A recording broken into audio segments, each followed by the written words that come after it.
God bless you, Love Gospel Assembly in the good old Bronx. I greet you from obviously sunny Florida. Pray all of you are well. I have the honor of bringing in this new season's nugget of hope with this new theme of call on the Lord. I want to read from my verse, Genesis 21:17, that says, God heard the boy crying, and the angel of God called to Hagar from heaven and said to her, what is the matter, Hagar? Do not be afraid. God has heard the boy crying as he lies there. We know the Bible is filled with wonderful stories of real people and their interaction with each other, and above all, their interaction with God.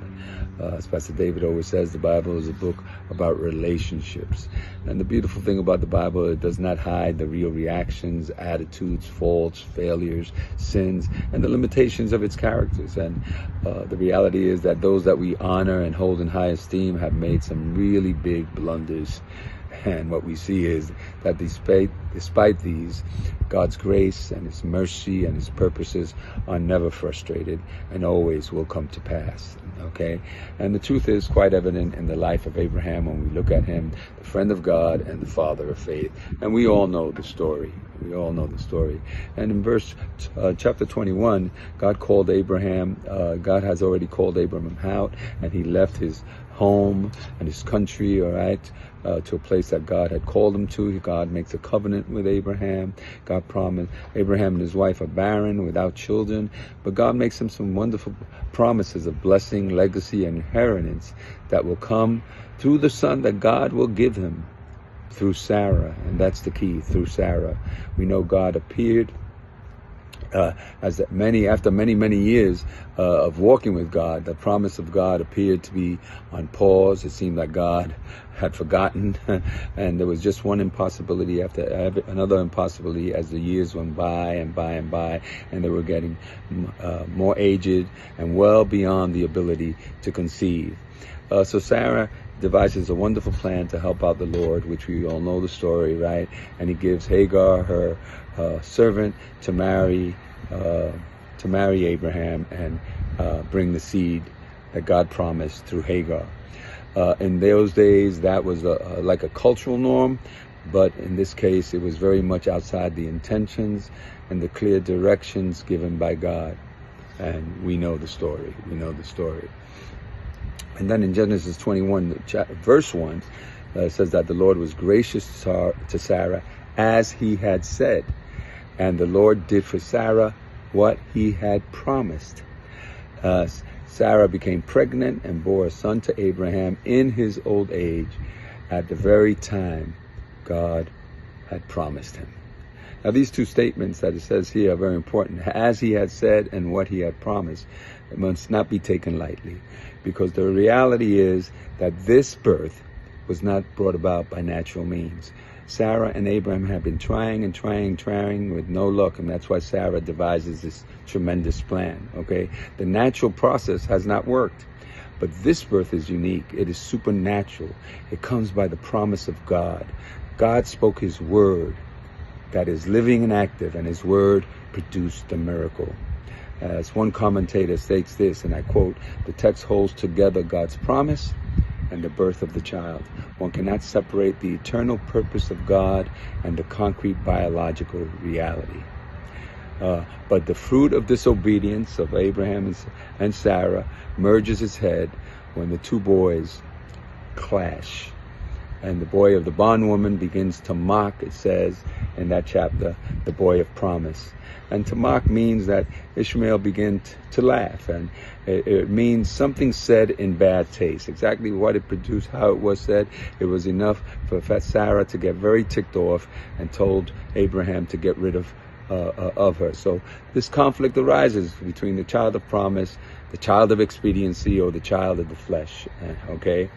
And so Hagar with her son, Abraham's son, who is approximately now 17 years old, Ishmael, and Isaac, who is weaned about that time, he says he's about 3 years old.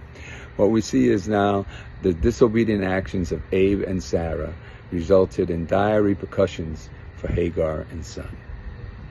Using fleshly means, they attempted to produce a godly seed, and Hagar, once again, pays the price. pays the price. They're thrown out of the safety and covering of Abraham's household. They're given meager rations and left to wander in the wilderness out of food, water, and no place to go. Hagar places Ishmael, it says, under a bush and sits down about a bow shot away, which is about 100 yards, because she can't bear to hear the cry of the boy and see him die. And as I looked at this verse, it was somewhat perplexing yet fascinating, and it informs us that God hears the voice of the boy. It doesn't say so much God heard the voice of Hagar, which he did, but it states here clearly that God heard the voice of the boy. Ishmael's tears, his sobs and cries are prayers that reach heaven, get God's attention, touch his heart, and God responds. Reminds us of the verse right in Romans 8 that Paul lets us know that the Spirit is the one that intercedes for us with groanings that cannot be uttered, right? I like the way the Message puts it. If we don't know how or what to pray, it doesn't matter. The Spirit does our praying in and for us, making prayer out of our worldless sighs and our aching groans. I believe that's what happened here with the young boy Ishmael as he cries, as maybe his life is ebbing away from him. God hears him. God hears him. To hear is the word shema, which means to hear or to listen, and it extends beyond, it says, the mere act of hearing to include understanding. And God did understand the whole scenario, the whole injustice of it, all right? And God was paying attention, and God was responding appropriately, saying and coming down to Hagar and says, Hagar, I've got this. I made a covenant with Abraham, and because he made a covenant with Abraham and his seed, even though this seed was not the way it should have come, and he's not the seed of promise, but he made a covenant with Abraham to bless his seed, all of his seed. And so this is what we see here, as Ishmael in his own way is, as a 17-year-old boy, his life ebbing away, and he's crying, he's praying in his own way. The Spirit is interpreting those cries, and God is answering and encouraging and lets us know, I will make him into a great nation also. This is the grace and the love and the mercy and of our God, who sees us, hears us, and acts on our behalf. Though we make so many blunders ourselves. God bless you.